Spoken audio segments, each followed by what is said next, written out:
Guiding growth empowering prosperity के नए series में फिर से आपका स्वागत है, जिसमें हम इक्विटी, हाइब्रिड एंड डेट के सब क्लासिफिकेशन की बात करेंगे।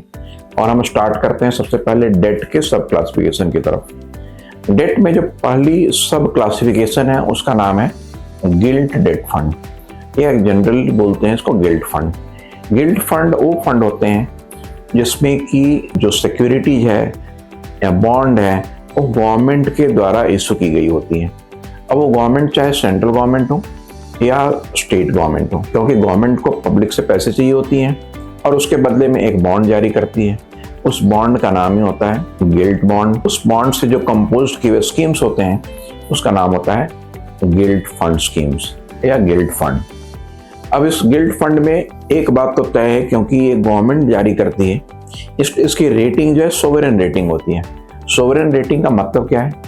सोवरेन रेटिंग का मतलब ये है कि जब तक सेंट्रल गवर्नमेंट और स्टेट गवर्नमेंट एक कंट्री को ओन कर रही है, रूल कर रही है, और जब तक वो किसी वजह से डिफॉल्ट नहीं होती है, तब तक ये बॉन्ड बिल्कुल भी सिक्योर्ड है। There might be the chances, और पास्ट में कभी हुए भी हैं कि कई गवर्नमेंट सिक्योरिटीज ने ऑनर नहीं किया है अपने पेमेंट्स को, लेकिन उसको इग्नोर करके या उसको एक्सेप्शन मान करके कि जो भी गवर्नमेंट बॉन्ड इशू होती हैं, चाहे वो सेंट्रल हो या स्टेट हो, उसकी रेटिंग हमेशा सोवरेन रेटिंग होती है।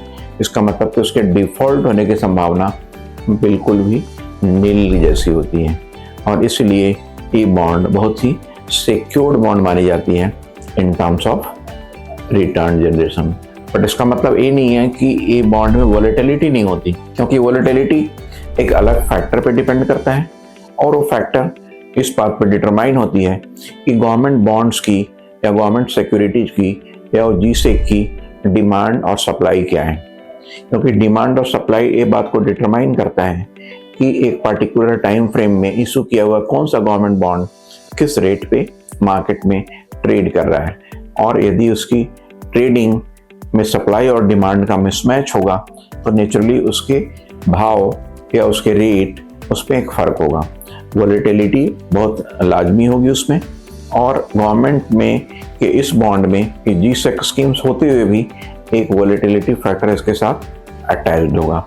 इसका मतलब फर्दर ये भी है कि गवर्नमेंट सिक्योरिटीज या जीसेक फंड या जीसेक स्कीम में इन्वेस्ट करने का मतलब ये नहीं है कि ये पैसा हमेशा एक स्टेबल रिटर्न देगा, बल्कि इसका मतलब ये है कि ये पैसा कभी डिफॉल्ट नहीं होगा, लेकिन मार्केट में थोड़ी ना थोड़ी वॉलेटिलिटी जरूर डिमांड और सप्लाई के कारण एक विजिबल होगी। तब तक के लिए थैंक यू सो मच, धन्यवाद।